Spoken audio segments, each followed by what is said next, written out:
ابن رشد کون تھے؟ انہوں نے کس شعبے میں شہرت حاصل کی اور وہ کس نام سے جانے جاتے تھے؟ السلام علیکم، آپ دیکھ رہے ہیں نیوز ڈیلی۔ آج ہم آپ کو ان سب سوالوں کا جواب اس ویڈیو میں دیں گے۔ ابو ولید محمد ابن رشد، جو 1128 عیسوی میں کرتبہ اسپین میں پیدا ہوئے، کو تاریخ کے عظیم مفکرین اور سائنسدانوں میں شمار کیا جاتا ہے۔ ان کو لاطینی زبان میں ایوروس کہا جاتا ہے۔ 12ویں صدی کے اسلامی اسپین کی پیداوار ہیں۔ وہ ارسطو کے فلسفے کو اسلامی فکر کے ساتھ مربوط کرنے کے لیے نکلے تھے۔ ان کی تمام تحریروں میں ایک عام موضوع یہ ہے کہ مذہب اور فلسفے کے درمیان کوئی نامناسب پن نہیں ہے جب دونوں کو صحیح طور پر سمجھا جائے۔ فلسفے میں ان کی شراکت نے کئی شکلیں اختیار کی، جن میں ارسطو پر اس کی تفصیلی تبصرے شامل ہیں اور ان لوگوں کے حملوں کے خلاف اس کے فلسفے کا دفاع کیا جنہوں نے اسے اسلام سے مختلف قرار دیتے ہوئے اس کی مذمت کی، اور ارسطو کی ایک ایسی شکل کی تعمیر کی جس نے اسے جہاں تک ممکن تھا پلوٹونک اثرات سے پاک کیا۔ ابن رشد کی تعلیم نے ایک روایتی راستہ اختیار کیا جس کا آغاز حدیث، لسانیات، فقہ اور علمی اہلیات کے مطالعے سے ہوا۔ اپنی پوری زندگی میں اس نے فلسفہ اور مذہب، خدا کی صفات، کائنات کی ابتدا، مابعد الطبیعیات اور نفسیات پر وسیع پیمانے پر لکھا۔ انہوں نے فلسفہ اور فقہ میں مہارت حاصل کی اور ان کو فقیہی فلسفی کا لقب دیا گیا۔ ریاست میں فلسفی کا کردار ابن رشد کے لیے مسلسل دلچسپی کا موضوع تھا۔ ان کی سوچ حقیقی طور پر تخلیقی اور انتہائی متنازع ہے، جو طاقتور دلائل پیش کرتی ہے اور یہودی اور عیسائی دنیا میں ان کے فلسفیانہ جانشینیوں کو الجھا دیتی ہے۔ وہ دلیل دیتے ہیں کہ سچائی کی دو صورتیں ہیں، ایک مذہبی شکل اور ایک فلسفیانہ شکل۔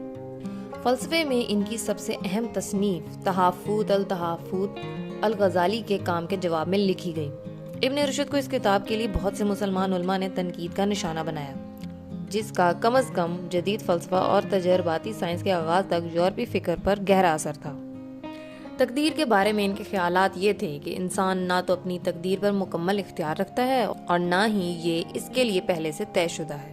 الرشد کی سب سے طویل تفسیر در حقیقت ایک اصل شراکت تھی، کیونکہ یہ زیادہ تر قرآنی تصورات کی تشریح اور سمت اور ان کے تجزیے پر مبنی تھی۔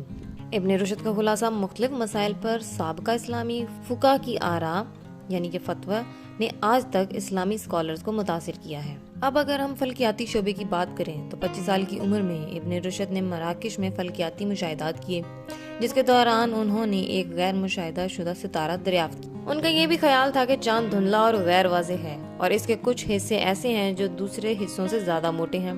موٹے حصے چاند کے پتلے حصوں کی نسبت سورج سے زیادہ روشنی حاصل کرتے ہیں۔ اس نے سورج کے دھبوں کی تفصیل بھی بیان کی تھی۔ ابن رشد نے طب میں بھی نمایاں خدمات انجام دیں۔ طب میں ان کی مشہور کتاب الکلیات فی الطب 1162 عیسوی سے پہلے لکھی گئی تھی۔ اس کا لاطینی ترجمہ کولیگیٹ کے نام سے جانا جاتا تھا۔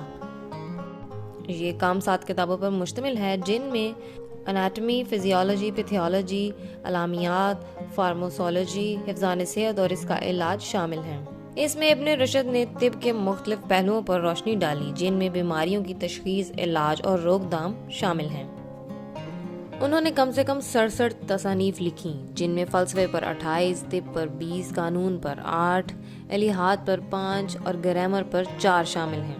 اس کے علاوہ ارسطو کے بیشتر کاموں پر ان کے تبصرے اور افلاطون کی دی ریپبلک پر ان کی تفسیر شامل ہے۔ ان کے کاموں کا بغور جائزہ لینے سے پتہ چلتا ہے کہ وہ ایک گہرے اسلامی آدمی تھے۔ مثال کے طور پر ہمیں ان کی تحریر سے ملتا ہے کہ ان کا ماننا تھا کہ انسان کے لیے حقیقی خوشی ذہنی اور نفسیاتی صحت کے ذریعے حاصل کی جا سکتی ہے، اور لوگ اس وقت تک نفسیاتی صحت سے لطف اندوز نہیں ہو سکتے جب تک کہ وہ ان طریقوں پر عمل نہ کریں جو آخرت میں خوشی کا باعث بنے، اور جب تک وہ خدا پر یقین نہ رکھیں۔ ابن رشد کا انتقال 1198 میں مراکش میں ہوا، جہاں وہ دفن ہوئے۔ 3 ماہ بعد ان کی لاش کوڈوبا منتقل کر دی گئی، جو ان کی جائے پیدائش ہے۔ ان کے کام مستقبل کے عظیم مفکرین اور تخلیقی ذہنوں پر ایک اہم اثر و رسوخ رکھتے ہیں۔